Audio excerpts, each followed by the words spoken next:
Go find your basket of fruit and pick out an apple you think looks good. Now, using a sharp cutting knife, carefully cut the apple at a slight diagonal so that it slices right through the center of the apple core. While we're here, let's save 2 of the seeds because we'll be needing them later.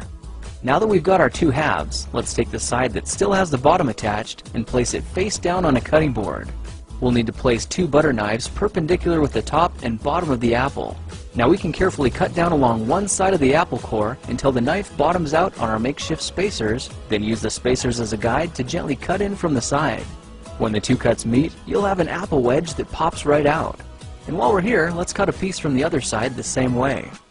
Now our goal with these is to cut out 3 more L-shaped wedges about a 1/4 inch thick. And this time, rather than cutting in sideways toward your fingers, try turning the piece over so you can cut downward and meet the first cut at the bottom.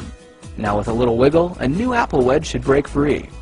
If you repeat the process 2 more times, then stagger the pieces back together, the effect is a beautifully layered wing. Now just cut the other piece the same way and your swan's body should look like this.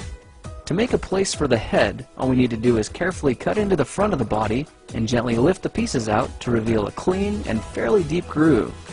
At this point we can go ahead and grab the other half of the apple and place it between the butter knives like before. But this time, we're just going to use them as spacers to cut an even slice off the bottom. You can see that repeating this process 3 or 4 times gives us a nice variety of shapes and sizes. Now look for a piece that resembles a heart that's been slightly flattened on top. All it takes to form the swan head is 3 strategic cuts with a knife.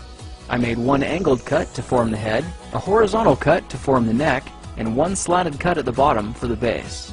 Now you should be able to see how this is coming together. And to clean it up a bit, just use your knife to round off the sharp edges.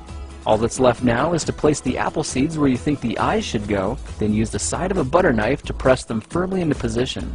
When both eyes look good, simply drop the neck into place, and you're done. You've just created a beautiful and decorative apple swan.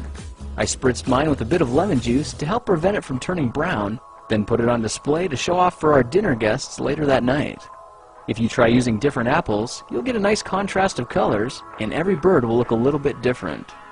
Well, now you know how to take any ordinary apple and turn it into a decorative and edible apple swan. If you like this project, perhaps you'll like some of my others. Check them out at thekingofrandom.com.